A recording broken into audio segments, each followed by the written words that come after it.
이재명 대표의 재배당 요청에 대한 재판부의 결론은 기각이었습니다. 왜 이런 결정을 내렸는지 이렇게 입장을 밝히고 있습니다.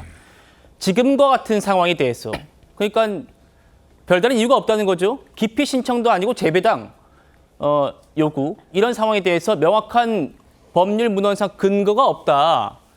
재판부를 재배당해달라는 요청을 다 받아주면 자칫 다른 헌법 가치가 저해할 위험이 있다. 이게 지금 재판부의 입장입니다. 호 대변인님 어떻게 들리십니까?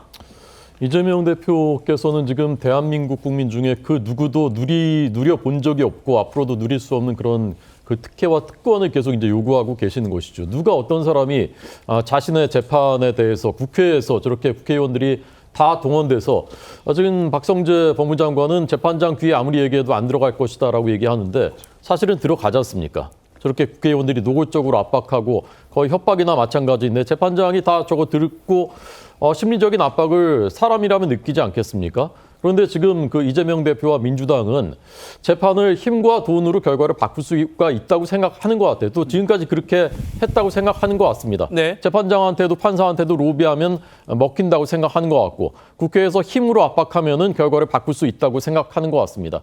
그러나 그래서는 안 되는 것이죠. 그렇게 된다면 어떻게 우리나라가 유지가 되겠습니까?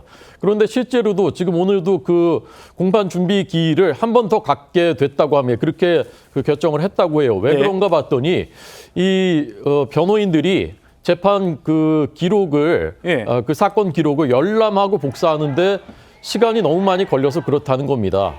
그러니까 일부러 늦추고 있는 겁니다. 기소된 지가 지금 이게 이제 넉 달 됐는데도 아직도 열람 복사를 안 하고 있다는 거예요. 일부러 늦추는 거죠. 그러니까 할 수 없이 재판부가 한 번 더 공판 준비 기일을 가지면서 지지부진한 측면이 있다. 변호인들한테 사실상 이제 꾸짖은 겁니다. 왜 이렇게까지 늦게 하느냐. 예. 그러니까 이런 식의 이제 꼼수, 그다음에 힘을 동원하고 또 돈을 동원해서도 할 수 있다. 이런 식의 대한민국 사법 질서를 뒤흔들 수 있다라고 이런 생각을 그 이재명 대표와 변호인들이 하고 있는 것으로 보입니다. 네. 자, 그런데요. 이 재배당 기각 결정 이후에 나온 이재명 대표 측 변호인의 주장이 또 논란입니다. 이렇게 말을 했습니다. 아니, 저희가 요구하는 건 특혜가 아닙니다. 저희가 왜 재배당을 요구하냐면요.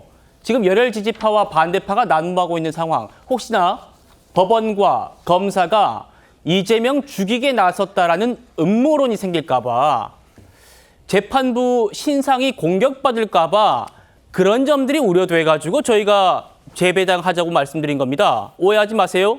라는 얘기를 했다는 겁니다. 자, 강석필 부위원장님. 네. 이게 지금 법원, 판사님, 이 재판 이렇게 하시면 이재명 죽이기라는 공격받으세요. 지금 이 얘기를 하는 거거든요. 네. 사실 이제 제가 법률가가 아니라서 예. 이재명 대표의 변호인이 어쨌든 어떤 연유에서 재판부에 대해서 신상이 이미 공개된 것에 대해서 우려를 하고 있는지 제가 잘 모르겠습니다만 근데 어쨌든 저희 민주당에서는 앞서 많은 패널들과 우리 앵커께서도 말씀하셨지만 이게 요청인 겁니다.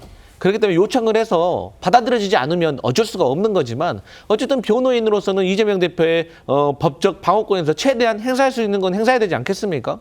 그런데 일단 이화영 전 부지사와 관련된 재판을 쭉 지켜보니까 어쨌든 검찰의 어떤 유도 신문에 있어서 제지를 요청했지만 그게 제지가 되지 않았다라는 점 그리고 법리적으로도 이미 그 이화영 전 부지사와 관련된 이 재판 기록에서 어쨌든 이재명 대표에 관련된 내용도 많이 나오지 않습니까? 그래서 이재명 대표와 관련된 증거 기록에 대해서 재판부 신진우 판사가 봤을 네. 거 아니에요. 그렇죠. 그러면 이미 이화영 전 부지사에게 유죄를 선고한 이 입장에서는 민주당이 느끼기에는 이러한 증거 기록의 연장선상에서 이재명 대표에게도 이미 무죄 추정의 원칙을 기대하기는 어렵겠구나라는 우려가 있기 때문에 그래서 저는 어쨌든 재판부 재배당 요청을 한 것이고 네. 이 요청이라는 단어가 나타내고 있는 것처럼 어쨌든 강제적인 요건은 없고 또 기각이 됐기 때문에 거기에 대해서는 또 나름대로 대처하는 게 옳지 않나 그렇게 생각합니다.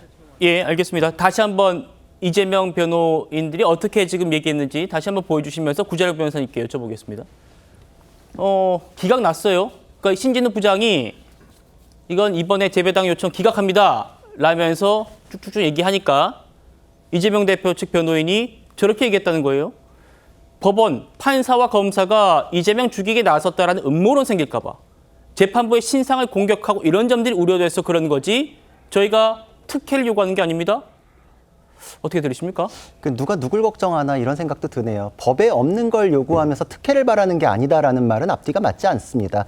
법에 없는 걸 요구한 것 자체가 사법부의 독립을 침해하고 원칙을 훼손하는 것인데 지금 저런 음모론에 대해서 언급을 하는 것 자체가 재판부를 곤란하게 만들고 더 심리적으로 위축되게 만드는 것이거든요. 그리고 이재명 대표의 지지자들 같은 경우에는 불리한 결정이 나면 이 의뢰 그냥 재판부를 공격을 해왔어요. 그러니까 공격당하지 않는 경우는 이재명 대표에게 유리한 판결을 하는 어떤 재판부 이런 정도밖에 성립될 수가 없거든요. 그러니까 지금 법과 원칙에 따라 재판을 하는 것에 대해서 어떤 결론을 정해놓고 그 결론이 아니라면은 공격당할 수 있다라는 예. 압박을 넣는 것이기 때문에 대단히 부적절한 것입니다. 그리고 지금 이 사건은 쟁점이 달라요. 이화영 부지사에 대한 거는 대북 송금을 김성태하고 했느냐 안 했느냐, 그리고 이재명 대표는 거기에 지시 관여가 있느냐 없느냐. 근데 지시 관여에 대해서는 이화영 재판에 대해서는 다뤄진 적이 없거든요. 그러니까 무죄 추정 원칙을 얘기하는 것은 쟁점이 다르기 때문에 성립될 수 없고, 그리고 무죄 추정의 원칙이라 그러잖아요. 그거는 유죄 추정을 해서 불이익을 주지 말자라는 것이지 그거를 권리로 행사하고 그 사람한테 우선권을 주자 이런 개념은 아닙니다. 무죄 추정권이라고는 안 하잖아요. 그러니까